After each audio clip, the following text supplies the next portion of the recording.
Imagine this.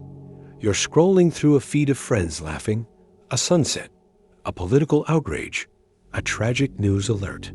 You feel a flicker, but the wave never crushes. You tap like and move on. Later, you stand in a supermarket aisle, paralyzed by the sheer abundance of choice, yet feel a hollow certainty that none of it truly matters. The world is louder, brighter, and more connected than ever before. But your inner experience is becoming a low-resolution copy. A profound and quiet contradiction is taking root. Life is lived through a high-definition screen, yet it feels rendered in watercolor, blurred and distant. This is the modern unreality. It's not depression, not exactly.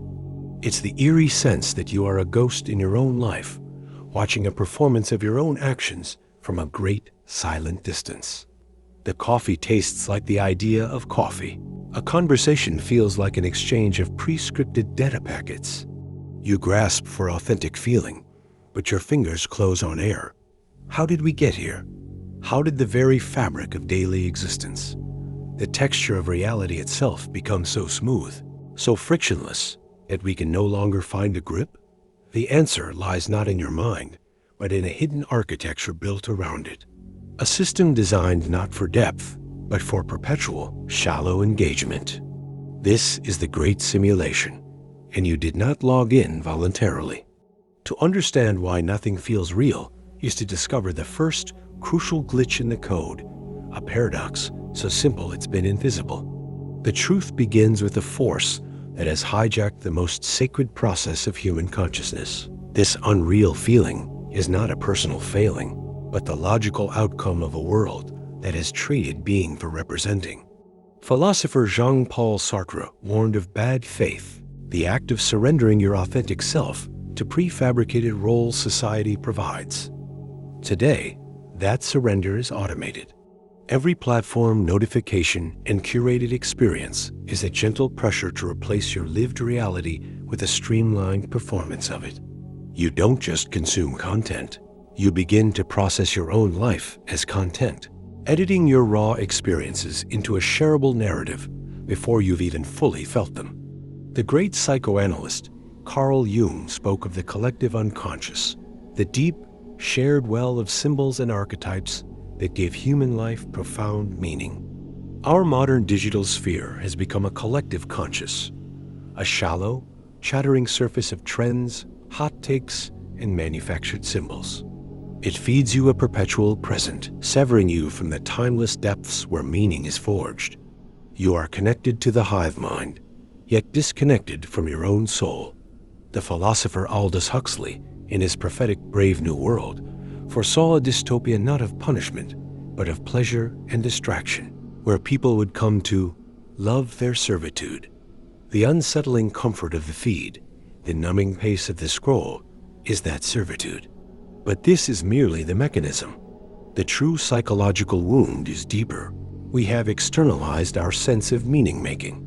We outsource our curiosity to algorithms, our validation to likes, our memory to cloud storage. This creates a hollow self, a ghost in the machine, passively observing a reality it no longer authors. The tension you feel is the psyche's rebellion against this theft. Yet this erosion is only the prelude. The most devastating consequences are not what you feel, but what you have quietly ceased to notice is missing. To continue unraveling the hidden forces shaping your mind, subscribe to Darkest Psyche. Let us know in the comments if you recognize this quiet erosion of your own reality. This quiet erosion rewrites your neurology. Your brain, a prediction engine forged for survival in a tangible world, is now drowning in abstract, non-urgent signals. The dopamine loops of infinite scrolling train you for perpetual seeking, not finding. The cognitive bias of hyper-availability makes the digitally mediated world, the arguments, the disasters, the perfected lives, feel more immediate and real than the silent room you physically inhabit. Your nervous system is in a constant state of low-grade alarm for threats you cannot fight and opportunities you cannot grasp, leaving you in a psychic limbo. Culturally, we are conditioning ourselves into what thinkers like Guy Debord called the Society of the Spectacle, where all of life is reduced to a representation to be passively observed. Authentic human struggle, boredom, and unresolved tension, the very friction that generates a sense of realness, are seen as bugs to be optimized away. We seek seamless experiences, but it is the seams, the rough edges of unmediated reality, that snag our consciousness and tell us we are here. By avoiding them, we become flatliners of experience, mistaking the map for the territory. The shared reality that once grounded us fragments into personalized algorithmic feeds, making even collective truth feel provisional and distant. This is the silent trap. A life experienced through a lens of performance and consumption loses its weight. You begin to doubt your own perceptions, your own reactions. Is this sadness genuine, or just something I think I should feel? The very faculty of introspection is clouded with a second-hand commentary. But this disorientation, this gnawing unreality, holds within it a desperate signal. It is the vestigial pulse of a deeper self, pounding against a glass wall. To feel it is not a curse, but the first crucial step. The question then becomes not why you feel trapped, but what raw, forgotten part of you is finally trying to break out. The rebellion begins with a counterintuitive, almost radical act. You must deliberately reintroduce friction. This is not about digital detoxes alone, but a philosophical revolt against seamless consumption. It is the conscious choice to engage in acts that cannot be optimized, logged, or shared. Walk without a destination or a podcast. Hold a thought without immediately searching it. Cook a meal with your full, clumsy attention. In these moments of unmeasured being, you are not a user or a consumer. You are a creator of your own consciousness. As Viktor Frankl, who found meaning in the depths of Auschwitz, asserted, between stimulus and response, there is a space. In that space is our power to choose our response. Your rebellion is to widen that space, to reclaim the buffer between the world's noise and your inner voice. This is the mindset shift. Stop seeking to feel real and start demanding to be real. Anchor yourself in the tangible, the unshareable, and the inefficient. Read a physical book where your progress isn't tracked by a percentage. Have a conversation where the only goal is mutual understanding, not a witty remark for some imagined audience. Practice what the Stoics called premeditatio malorum, the premeditation of hardships. Visualize loss, friction, and silence not as threats, but as the very textures that make the fabric of life palpable. You are rewiring your brain to find meaning in agency, not in passive reception. This is how you break the simulation, not by smashing the screen, but by turning your body so forcefully toward the raw data of existence that the reflection ceases to matter. But this reclamation of self is only the ground floor of a greater truth. What awaits at the peak of this awareness is the ultimate key to why reality seemed to vanish in the first place. The ultimate truth is this: reality never left. It was never gone. The feeling of unreality is not a symptom of the world's impoverishment, but a terrifying signal of your own latent power.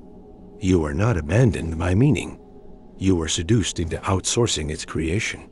The great philosophical shock, echoed from Nietzsche's proclamation that God is dead, to existentialism's burden of freedom, is this: there is no default setting for a meaningful life. The hollow sensation is the vacuum left where inherited narratives, religious, cultural, even digital, once rotted away. It is the dizzying, liberating silence before you must compose your own symphony. This is the paradigm shift. The realness you crave is not a condition to be received, but a choice to be enacted, moment by moment, through brutal, loving attention. It is the weight of your own choices, the acceptance of suffering as a co-author of depth, the courageous decision to imprint yourself upon the raw clay of existence without guarantee of reward. The simulation's greatest trick was convincing you that reality was a product you consumed, rather than a world you engage, and in fact, co-create. When you understand this, the struggle flips. The question is no longer, why does nothing feel real? But what reality, in my infinite responsibility, do I dare to make? So stand at the edge of that silence. Let its vastness haunt you, for within that hollow echo is not emptiness, but the purest form of freedom, the freedom to decide, from this breath forward, what will be real for you. The world will continue to shimmer with shallow spectacles, but you will now feel deep in your bones the profound and terrible gravity of your own authentic touch. The simulation ends the moment you choose to stop being a ghost and start being a force.